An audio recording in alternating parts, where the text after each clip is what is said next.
E hoje mais um vídeo bem educativo aqui no seu domingo, uma aula mesmo aqui para você e até atendendo a pedidos aqui para eu trazer alguns insights da análise fundamentalista. Então hoje eu vou trazer uma análise, eu vou usar a empresa Vale aqui como exemplo, mas nesse passo a passo que eu vou passar para vocês aqui nessa aula serve para você aplicar e analisar quase todas as empresas da bolsa, ok? Então vamos lá, ó. Eu vou usar aqui o Status Invest, mas você pode usar aí o Investidor 10, pode usar o Fundamentos, ou análise de ações, enfim. Aqui é um norte para você poder identificar ali os descontos, né? Ou simplesmente identificar que é uma empresa para você sair fora. Lembrando que para você conhecer o negócio das empresas é aqui no RI das empresas, tá? Tá vendo aí, ó, RI da Vale, RI da Petrobras, RI da Transmissão Paulista, enfim. O RI tem as informações do negócio além dos balanços. E aqui nesses sites aqui, ó, de indicadores tem a compilação dos indicadores que vem lá dos balanços das empresas. E por aqui a gente consegue embasar, né, fazer um esboço aqui do estudo inicial, tá certo? Mas nunca use esses sites aqui cegamente sem antes conhecer o negócio das empresas. Mas vamos lá, começando aqui primeiramente, você observa, ó, o movimento das cotações da empresa, não só a variação em 12 meses, mas também o preço atual e a mínima e a máxima, né? O movimento da cotação é importante a gente acompanhar porque interfere em alguns indicadores conforme nós vamos ver à frente, tá? A gente vai entender a partir de agora, lembrando que a Vale é o exemplo que eu estou usando aqui, mas você pode me acompanhar aí com outra empresa que você estiver estudando também, que você estiver querendo analisar. Mas vamos lá, começando pelo Dividend Yield. Esse indicador aqui, no caso da Vale, significa que a empresa pagou aí cerca de 11% em dividendos nos últimos 12 meses, né, com base nas cotações atuais. Por isso que eu disse que a cotação interfere. Então aqui é quase sempre uma pegadinha, tá, para qualquer empresa, principalmente com empresas cíclicas. Isso não quer dizer que a empresa vai pagar esse yield nos próximos 12 meses, porque o preço da ação interfere aqui nesse indicador todo dia. O que você pode fazer é olhar o histórico dele, e aí você vê se é algo consistente ou muito volátil. Então a gente vê aqui nesse exemplo aqui que eu estou usando a Vale, é bastante volátil, o que já nos remete, né, que é uma empresa de perfil mais cíclico, que tem seus lucros afetados por algum motivo e também tem as cotações afetadas por esses ciclos e reflete aqui na volatilidade do yield. Então, geralmente, empresas com yield oscilante têm lucros oscilantes e isso é um ponto de atenção. Mas nós vamos à frente, vamos buscar algo positivo e mais concreto para tentar achar ali o desconto e você faz o mesmo aí com a empresa que você estiver analisando. Vamos agora olhar o PL, que significa, né, de modo simplista, o tempo em que se recuperaria o investimento caso essa empresa distribuísse todo o seu lucro para o acionista.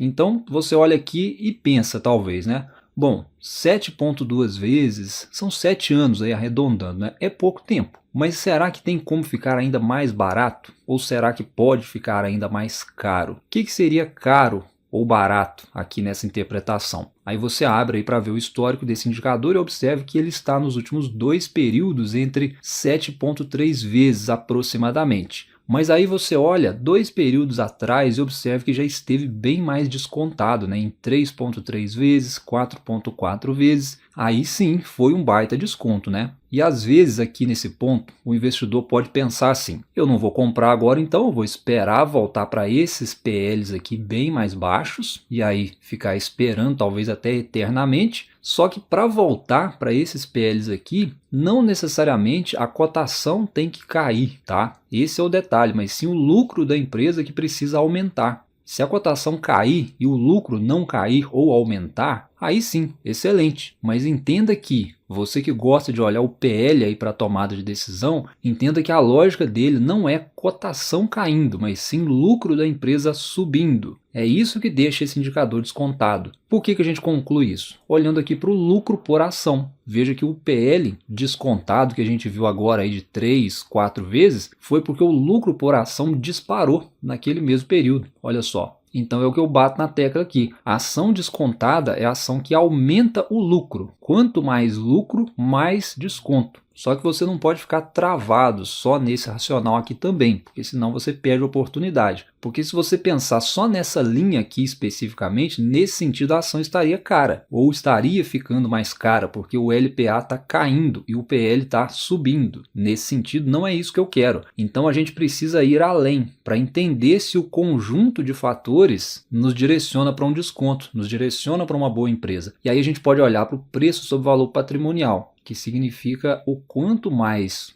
ou menos, né, o mercado está pagando em bolsa em relação ao patrimônio da empresa. Então, 1,5 vezes, que é o nosso caso aqui, significa que a cada R$1 de patrimônio da empresa, o mercado está pagando em bolsa R$1,50, ou seja, está pagando 50% mais do que ela vale em patrimônio. Então aqui a gente já tem um desenho importante para a gente refletir. Se num primeiro momento eu tinha ou eu tenho um PL onde o principal fator a se considerar é o lucro, aqui no preço sobre valor patrimonial é o fator cotação que predomina no indicador. Então se eu tenho esse indicador caindo e aí eu vou lá no PL de novo e vejo que ele não está subindo na mesma proporção da queda do preço sobre valor patrimonial, vejo que ele está estável aqui nos dois períodos, enquanto lá ele segue em queda no preço do valor patrimonial, eu posso dizer então que dá para ver uma assimetria, vamos chamar assim, né, no sentido de diferença, de discrepância na direção desses indicadores. Porque enquanto um está caindo, refletindo a queda das ações, o outro que reflete o lucro, ele está estável, me dizendo que os lucros da empresa estão estáveis. É isso que eu estou procurando, estabilidade ou aumento de lucro com cotações em queda. Esse já seria um racional que me leva a crer, né, em um desconto olhando para o lado do valuation. Deu para entender esse racional até aqui? Calma que ainda tem mais, né? A gente não para por aqui. Lembrando que esse racional, esse exercício aqui que a gente está fazendo, você pode fazer para qualquer empresa. Eu estou usando aqui a Vale como exemplo, mas você poderia estar usando qualquer outra empresa da Bolsa, tá? E se você gosta, né, de análise fundamentalista, eu tenho um treinamento também passo a passo sobre análise fundamentalista, eu sempre deixo o link na descrição. Mas agora, para a gente fechar aqui nos principais indicadores de valuation, eu posso passar agora para o EV/EBITDA. Isso aqui muitos investidores nem olham e é o principal indicativo, né, indicador para a gente analisar a maioria das empresas, tá? Por quê? Veja só, se antes a gente estava focado em lucro, especificamente o lucro líquido, aqui olhando para o PL, e também queda das ações, olhando preço sobre valor patrimonial, agora a gente vai focar nas operações da empresa, na capacidade de geração de resultados. Ou seja, uma empresa pode ter o seu lucro ofuscado por diversos eventos, inclusive eventos não recorrentes, e também por resultado financeiro. E aí quando você olha para a EBITDA, você exclui boa parte desses eventos porque ele reflete a parte operacional do negócio da empresa e é até uma aproximação aí da geração de caixa dessa empresa. E lá na frente acaba refletindo em robustez, vamos chamar assim, do balanço. Então olhe para EV/EBITDA na sua análise. Não ignore esse indicador. Aqui ele nos diz com quantos EBITDAs, né, seria possível pagar o valor de firma da empresa. Enquanto menor, melhor, porque significa que em menos tempo eu pagaria, né, ou em menos tempo eu recupero o investimento feito aí para comprar essa firma, imaginando esse exemplo. Perceba que ele está sinalizando essa queda, o que indica que a geração de EBITDA, vamos chamar assim, está maior do que o período passado, né? Ou seja, ela está gerando mais resultado operacional do que o período passado. É isso que a gente quer. Nessa ótica, sinaliza que a empresa está ficando barata frente ao valor de firma, com o resultado operacional melhorando. E mais uma vez, é isso que eu quero. Então até aqui a gente já concluiu que o dividend yield não é tão importante para uma análise de indicadores, porque ele é muito afetado pela cotação, pelo dia a dia no mercado, e se a empresa for cíclica, ele pode até induzir você ao erro. E ele por si só não tem relação com desconto, mas quando a gente olha para PL, preço sobre valor patrimonial, e EV/EBITDA, nós encontramos sinais positivos aí para começar a considerar o desconto dessa empresa olhando a parte do valuation. E agora nós vamos para o próximo crivo que a empresa tem que passar na sua análise, que são os indicadores de endividamento. Aqui a gente vai buscar atestar a saúde financeira da empresa. Então a gente pode começar com o indicador dívida líquida sobre o patrimônio líquido, e aqui para a Vale, que é o nosso exemplo, né, significa que ela tem 30%, arredondando aqui, 30% do patrimônio comprometido com dívidas. Essa é a leitura desse indicador. Mas isso é muito muito pouco, isso é muito, é bom, é ruim? A dica aqui para você é avaliar caso a caso, setor a setor. No caso aqui da Vale, como é uma empresa de commodities, o ideal é a empresa não ultrapassar essa média aqui, ó, porque sempre que ela esteve abaixo desse grau de alavancagem, vamos chamar assim, ela reportou lucro. Só nesse pico aqui, onde ela ficou bem acima da média, ela reportou talvez o seu maior prejuízo histórico. Então, empresas de commodities passou ali de 50% do patrimônio comprometido com dívida, seria aqui, no nosso exemplo, 0,5 vezes, é você olhar com mais atenção. Se está muito perto de 100% ou passou de 100%, no caso passou de 1, que